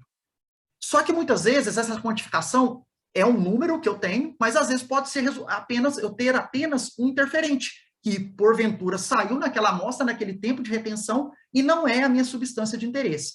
Então, como que a gente diferencia na prática quais as ferramentas a gente tem para diferenciar se é um interferente ou se realmente aquele sinal é referente ao meu analito de interesse? A gente faz, então, a confirmação de resultado, a confirmação do analito. E quais são as 3 variáveis que a gente avalia? O tempo de retenção relativo da cromatografia, a razão sinal-ruído para aquele pico cromatográfico e, por último, né, e talvez a mais importante, a razão de íons, onde eu faço a razão do quantificação pela confirmação ou o inverso. E comparo esses resultados na minha amostra suspeita com que resultados para referência? Nos valores para tempo de retenção, sinal, ruído e razão de íons da curva de calibração que eu tenho o meu analito. Então, lá eu tenho o tempo de retenção relativo estimado, quando eu tenho certeza que o meu analito está presente, eu tenho a razão sinal ruído e tenho a razão de íons, né? Então, a gente tem, sei lá, uma curva de calibração com 6 pontos, eu consigo estimar uma média para essa razão, por exemplo, de íons, e comparo o resultado da minha amostra com esse resultado médio da curva. E aí, então, caso essa quantificação seja realmente confirmada por esses 3 parâmetros, é emitido um comunicado de violação, encaminhado ao cliente, aos departamentos, e aí segue o trâmite, né, para abertura para que abra-se a investigação e, de repente, aquele produtor, aquele fornecedor entre no subprograma de investigação já detalhado pelo Arilson também na apresentação anterior. Juliano, mais 4 minutos, tá bom? Tá bom, estou terminando já. Pensando do ponto de vista, quando a gente pensa num laboratório, em métodos de análise, geralmente a gente é levado a pensar em tudo que está envolvido, principalmente nessa parte sombreada, aqui em cinza, né? Que é a parte do recebimento, preparo da amostra, o método de análise em si, tratamento de dados, emissão de resultados e o posterior descarte de amostras. Mas existem diversas outras atividades acessórias que são tão importantes quanto o próprio método de análise em si, né? Que é a validação desse método, o treinamento e capacitação de analistas, controle de qualidade, cálculo de incerteza, calibração e verificação de equipamentos, a compra, aquisição e avaliação dos insumos, sejam reagentes ou padrões, MRC. Então, tudo isso é muito importante para que, quando a gente está trabalhando em níveis da ordem de PPB, que eu tenha um resultado confiável, né? por fim, aqui, apresentar alguns resultados do PNCRC de 2021. Esses resultados foram extraídos lá do site do Ministério da Agricultura. Foquei aqui principalmente nas análises que a gente faz aqui no LFDA em São Paulo. Para espécie aqui não está aparecendo, aves, a gente tem aí quase 400 amostras analisadas com taxa de conformidade de 100%. Aqui está o contrário, aqui esse aqui, desprezem esse não conforme, que aqui é a parte das amostras conforme. O mesmo vale para bovino abatido, que também a gente tem aqui, tivemos só 2 amostras não conformes, dando uma taxa de não conformidade de apenas 0,66%, sendo que essas 2 amostras não conformes foram para o analito ractopamina. Aqui não apareceu, não sei por que, as espécies aqui, mas aqui provavelmente deve ser camarão, onde eu tenho 58 amostras e uma taxa de conformidade de 100%. Esse aqui eu não vou conseguir lembrar qual que é a espécie aqui, mas novamente a gente teve também 100% de conformidade. Para mel, a gente analisou 60 amostras ao ano passado, com uma taxa de conformidade também de 100%. Pescado de cultivo, 63 amostras, 100% de conformidade, e aí esses casos aqui especificamente para metabólito de nitrofurano. Em ovos, 64 amostras, 100% de conformidade. E aqui para suíno, especificamente a gente analisou aí aproximadamente 350 amostras com apenas 4 amostras não conforme. Mas essas 4 amostras não conforme para suíno foram para o analito ractopamina, que tem uso permitido para suíno. Então, ele nem enquadraria como droga de uso proibido para a espécie suína. Então, a gente teria aqui também, pensando nos outros 4 analitos, uma conformidade de 100%. Como considerações finais, então, né, a gente pode falar, então, pensando no contexto todo, da importância do monitoramento de substâncias de uso proibido ou não autorizado, a importância, né, do desenvolvimento e otimização do método, como a gente trabalha em níveis muito baixos, né, em concentrações muito baixas, focando principalmente na maior sensibilidade possível, a inquestionável, né, importância da metrologia para a garantia dos resultados que a gente emite, e um aspecto positivo, pensando nesse quadro, nos quadros que eu apresentei anteriormente, para as análises feitas aqui no LFDA em São Paulo, pensando nas drogas, nas substâncias de uso proibido ou não autorizado, a gente teve uma taxa de não conformidade de apenas 0,15%, o que eu acho que considero muito baixa, né? O ideal seria 0, né? A gente sempre busca aí 0, já que não é para ter o uso daquela substância, mas a gente considera que esse resultado ele é bem, bem pequeno. Agradeço aí a atenção de todos aí durante esse tempo. Segue aqui os meus contatos, caso alguém tenha alguma dúvida adicional ou pense em alguma coisa posteriormente queira me mandar um e-mail, ligar, fico à disposição. E aí o QR Code para todos possam ter acesso à apresentação via Media Code. Obrigado.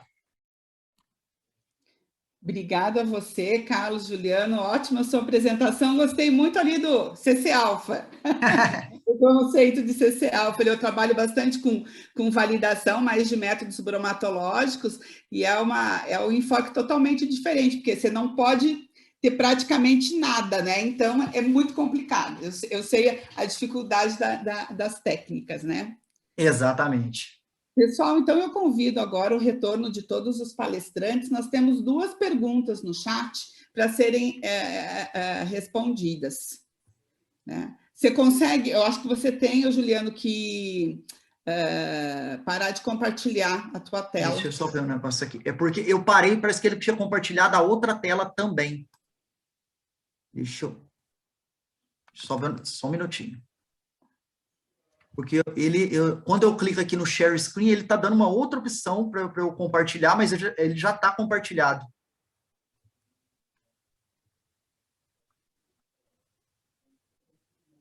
New Share, não. Gente, o que aconteceu? Agora... Obrigado. Retornamos todos, então. Pessoal, nós temos uma pergunta que foi feita durante a apresentação da Janete, mas a Janete responde, eu acho que tanto o Arilson como o Carlos Juliano podem estar colaborando também. Foi o Mark Chalon que fez a pergunta com relação à especiação química. Com relação ao arsênio e também ao mercúrio, existe o entendimento de que distintas formas químicas possuem diferentes índices de toxicidade. No caso do arsênio, as espécies inorgânicas como arsênio 3 e arsênio 5 são mais tóxicas que as orgânicas, que seria o arsênio betaína, MMA e DMA. E para mercúrio, o metilmercúrio é mais tóxico que sua espécie inorgânica ou metálica. Existe alguma iniciativa nesse sentido, focando a necessidade de especiação nos programas?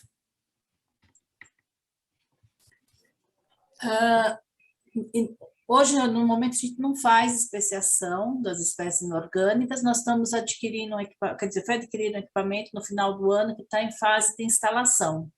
E o objetivo é futuramente estar implantando esses métodos de especiação, porque eles são bastante importantes mesmo, porque existem diferenças na toxicidade desses elementos. Ô, Janete, mas nos programas já é requerido com especiação ou ainda não? No momento, assim, que eu saiba, não tem ninguém fazendo especiação, nenhum LACEN está fazendo especiação. Pelo menos um tempo atrás não tinha, no momento, não sei se tem alguém fazendo, mas no Instituto Adolfo Lutz, a gente, com esse novo equipamento, a gente tem a intenção de estar podendo implantar os métodos de especiação. Tá, ok. Arilson, eu lembro que você falou algo na sua apresentação, você quer aproveitar e complementar? Sim.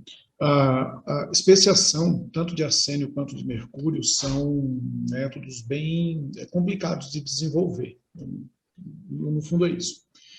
Nós tivemos muita dificuldade e conseguimos concluir agora, recentemente, a especiação de arsênio para arroz, se eu não estou enganado, e peixe, basicamente, no LFDA Rio Grande do Sul, né? Mas apenas arsênio. O mercúrio ainda não temos método para especiação, né? É possível, mas veja que no caso do Ministério da Agricultura, a priori, o laboratório ele é demandado pelo Departamento de Inspeção, pelo DIPOV ou pelo DIPOA. Então, o departamento, fazem análise de risco, verificam se é necessário, questão de consumo da população, toxicidade, tal, em conjunto também com a Anvisa, né? E aí demandam ao laboratório, conclui-se se sim ou não se é necessário fazer a validação, porque ela é um processo oneroso, caro, é um custo para o Estado, né? Então tem que ser feito de forma mais eficiente possível. Mas então, respondendo objetivamente, arsênio especiado a gente tem para arroz e pescado, que são os produtos de maior risco, o mercúrio ainda não. Tá, ok. Juliane, você quer contribuir? Ou no momento aqui no LFDA São Paulo, vocês é só a parte de contaminantes, resíduos, né, de drogas? No LFDA São Paulo, a gente faz análise de contaminantes inorgânicos também na mesma unidade, só que a gente só trabalha com o método para análise de contaminantes inorgânicos totais e atualmente a gente só está trabalhando na matriz leite in natura. Então, a gente não trabalha com especiação, a gente tem até instalado na unidade um HPLC e CPMS acoplado, que a gente começou uns projetos lá em 2015, 2016 de especiação, mas devido à logística e otimização de trabalho na rede, isso foi transferido para outros LFDAs. Ok, muito obrigada. Vamos para a segunda pergunta, que foi da Francine Cardoso. A Francine escreveu: sou da Avisa do Rio Grande do Sul e participamos ativamente dos programas de monitoramento de alimentos da Anvisa. Gostaria de saber quais as condutas que a Anvisa adota quando aparecem resultados insatisfatórios nas análises dos alimentos dos programas. Janete, eu acho que você que pode contribuir conosco nessa resposta. Normalmente, assim, quando tem algum resultado insatisfatório, é verificado, pelo menos eu posso falar como que ocorre, né, em termos de São Paulo, verifica-se qual que é a origem da produção daquele alimento, e daí encaminha-se, né, o laudo insatisfatório, faz a notificação para a Avisa responsável pelo Estado, aonde ocorreu a produção, para poder ter a notificação ao produtor e tomar as medidas sanitárias adequadas. Não sei se isso esclarece. Se for um problema, né, só de produção, ou então também, no caso do PARA, que é produção agrícola, daí também se encaminha uma notificação para a agricultura para tomar as providências, porque daí passa da alçada da vigilância sanitária, né? Sai da Secretaria da questão da saúde e passa para a agricultura. Tá, ok. Pessoal, então seriam essas duas perguntas, né? Algum dos palestrantes gostaria de colocar alguma outra questão, alguma outra informação? As palestras foram muito interessantes. Eu, particularmente, sou muito fã dos programas de monitoramento de contaminantes e resíduos. Eu acho que são até pouco conhecidos, né? Às vezes é o que eu falei no começo, né? A gente foca tanto no quantitativo do macro e esquece esse quantitativo do micro, que tem uma dificuldade, inclusive, analítica, né? Muitos desafios analíticos. Nós estamos falando aí de especiação e a gente sabe que o pessoal tem muita dificuldade em fazer o contaminante inorgânico, porque existe o desafio, inclusive, do preparo, da extração da amostra, de adequar equipamento, de atingir limite de quantificação.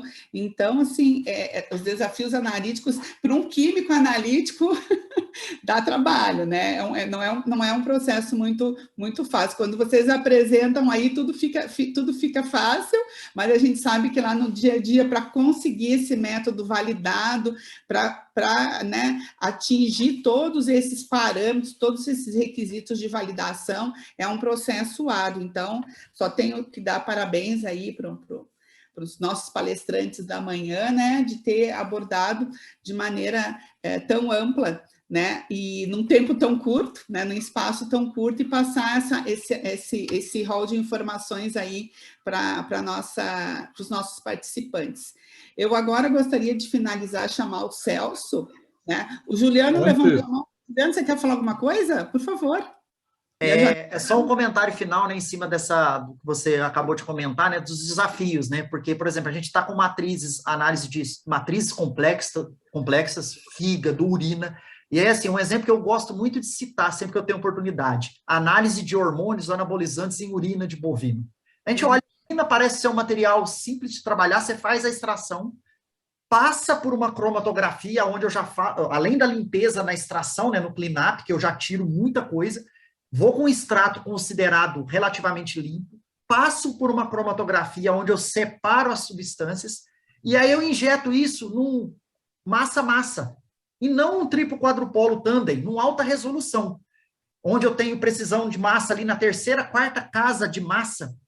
E aí, para algumas substâncias, fazendo isso, fragmentando, analisando um fragmento dessa primeira massa, ainda assim, a gente tem interferentes com a que sai no mesmo tempo de retenção e que tem a mesma massa precursora e a mesma massa de fragmento. Então, assim, é uma loucura, assim, é um desafio, e os níveis são muito baixos, né? Então, eu sempre gosto de dar esse exemplo. Essa parte específica de análise de anabolizantes em urina de bovino, com alta resolução, se alguém me contasse, eu acho que eu não acreditaria. Só depois que eu vi na prática e presenciei que eu falo, não, chega a ser assim, surreal. Então, esses são alguns dos desafios que a gente enfrenta aí no dia a dia.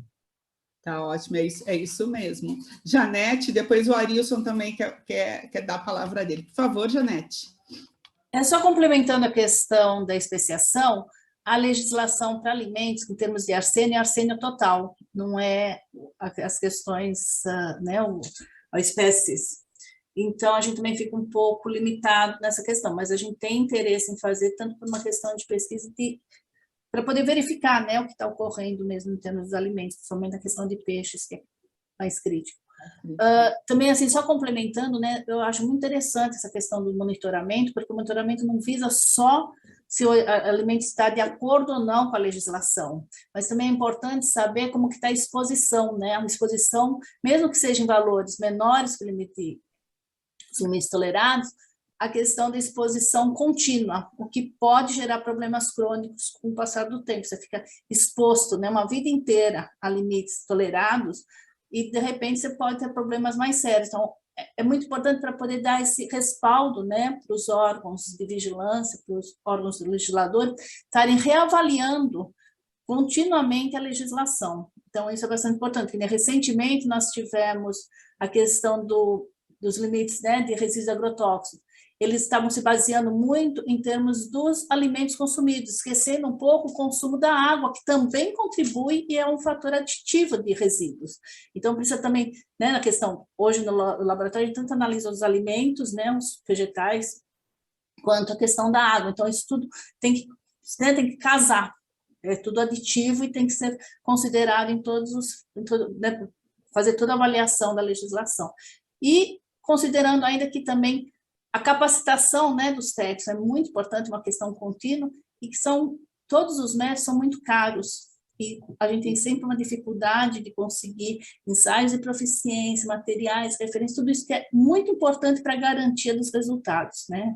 Então, são todas assim, né, é um trabalho desafiador mesmo, porque é lá no dia a dia que a gente tem que estar continuamente buscando as melhorias e sendo desafiados. Muitas coisas são importadas, tanto uma dificuldade, mas é muito interessante. Eu acho assim que, né, assim, os programas poderiam até ser ampliados, né, ter uma amostragem maior, mas também tem alguns limites que são econômicos, em parte. Mas são muito importantes. Outra coisa importante, né, Janete, a gente falou aqui durante a nossa jornada de metrologia sobre gerenciamento de riscos, né? E no caso dos contaminantes inorgânicos aí, quando a gente começa a aparecer alguns resultados positivos, né, algumas quantificações, é investigar qual que é a fonte dessa contaminação, que é a outra, né? Da onde que surgiu essa contaminação? Né? Então, essa parte é extremamente importante, porque às vezes você pode ter um problema de contaminação ambiental, né? Uma fonte contínua de contaminação, e daí entra bem fortemente a questão de análise da causa, né? Da onde que está vindo essa minha contaminação nesse alimento, o que aconteceu. Arilson. A rastreabilidade do alimento, a rastreabilidade, principalmente da matéria-prima, é extremamente importante, muitas vezes é perdida durante a cadeia alimentar. A gente teve um problema que a gente estava avaliando, foi no monitoramento, entrou a páprica, e a gente estava com uma alta contaminação de ocratoxina nessa páprica. E daí, assim, o que aconteceu? Teve que mudar, só era um produto importado, daí teve que mudar o fornecedor, porque não tinha como resolver o problema, estava muito contaminada mesmo. Então, assim, tudo isso é interessante, porque assim, você pode, né, estar avaliando e melhorando até a entrada dos produtos, né, que está disponível para a população, a entrada até em termos de importação. Com certeza. Arilson, imagina. Arilson, por favor. Primeiramente, eu vou aproveitar a puxada do assunto novamente. Eu lembro recentemente que o painel do Mercosul está discutindo especiação de arsênio, eu acredito que é para pescado, justamente para fazer o levantamento de ocorrência, para daí então estabelecer limite. Mas, na verdade, eu levantei a mão, foi por um outro motivo, só aproveitei esse tema. De fato, Carla, você comentou, é muito difícil fazer a validação, principalmente de especiação, contaminantes inorgânicos, ou mesmo trabalhar com LCN e SMS. Por isso que a gente sempre, no caso dos laboratórios do MAPA, a gente sempre procura a máxima eficiência nessa área, porque dentro das áreas laboratoriais do MAPA, ela é a mais cara. Simples assim. E, finalmente, eu acabei esquecendo, era para ter colocado na apresentação, depois eu lembrei, ia verbalizar durante a apresentação, e eu acabei esquecendo. Nós, ultimamente, agora nos últimos 2 últimos anos, a gente começou a atender também mais 2 programas dentro do MAPA. Eles estão no início, né, não são os nossos principais demandantes por análises, mas a gente começou a atender o programa de produtos orgânicos, produtos vegetais, mas orgânicos, né, e também, ainda dentro da área do DIPOV, a produtos industrializados, bebidas. Então, a gente começou a analisar suco de uva, vinho e maçã para as micotoxinas, né? E os sucos e polpas em geral, principalmente aqueles in natura ou que precisam de refrigeração para resíduos de agrotóxicos.